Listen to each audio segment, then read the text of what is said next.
দীর্ঘদিনের চিরপ্রতিদ্বন্দ্বী অবস্থান থেকে সরে এসে এখন আওয়ামী লীগের সাবেক ভোটারদের বড় একটি অংশ ঝুঁকছেন জামায়াতে ইসলামীর দিকে। সম্প্রতি এক জরিপে দেখা গেছে, আগে যারা আওয়ামী লীগকে ভোট দিতেন তাদের 29.9% অর্থাৎ প্রায় 30% ভোটারই এবার জামায়াতকে ভোট দেওয়ার সিদ্ধান্ত নিয়েছেন। সিআরএফ এবং Bangladesh election and public opinion স্টাডিজের এই জরিপটি দেশের রাজনৈতিক মহলে বেশ শোরগোল ফেলে দিয়েছে। শুধু জামায়াত নয়, বড় পরিবর্তন এসেছে বিএনপির ক্ষেত্রেও।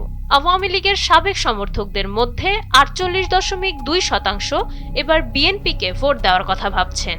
এছাড়া 6.5% ভোটার এনসিপি বা জাতীয় নাগরিক পার্টিকে ভোট দিতে চান। যারা একসময় নির্দিষ্ট একটি আদর্শের অনুসারী ছিলেন, তাদের এমন গণহারে অন্য প্রধান দলগুলোর দিকে ঝুঁকে পড়াটা 2026 সালের নির্বাচনের সবচেয়ে বড় টার্নিং পয়েন্ট হতে পারে, এমনটাই মনে করছেন বিশ্লেষকরা।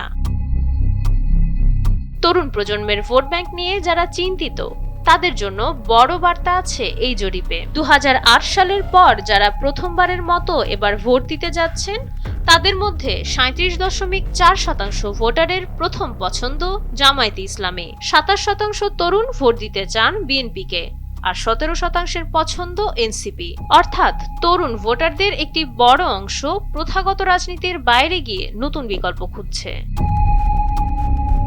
মানুষ কেন তাদের পছন্দ পরিবর্তন করছে?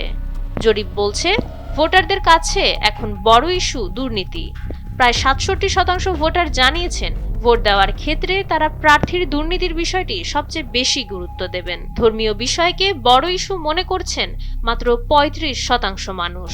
ভোটাররা এখন প্রার্থীর ব্যক্তিগত কারিশমার চেয়ে কে কতটা জনদরদি এবং শক্তিশালী নেতৃত্ব দিতে পারেন তাকে বেশি প্রাধান্য দিচ্ছেন।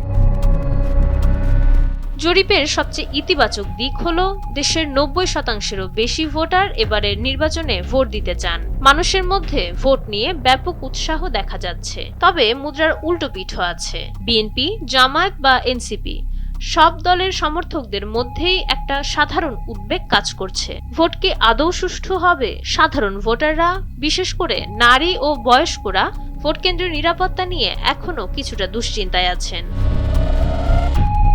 বিশ্লেষকরা বলছেন, যেহেতু আওয়ামী লীগ এবারের নির্বাচনে নেই, তাই তাদের বিশাল ভোট ব্যাংক কোন দিকে যায় সেটিই হবে জয় পরাজয়ের অন্যতম চাবিকাঠি। মানুষের এই উপচে পড়া আগ্রহকে সফল করতে হলে এখন সবচেয়ে বড় চ্যালেঞ্জ হলো একটি নির্ভয় ও সুশৃঙ্খল নির্বাচনী পরিবেশ তৈরি করা। মাইশা মালিহা, সময়ের আলো।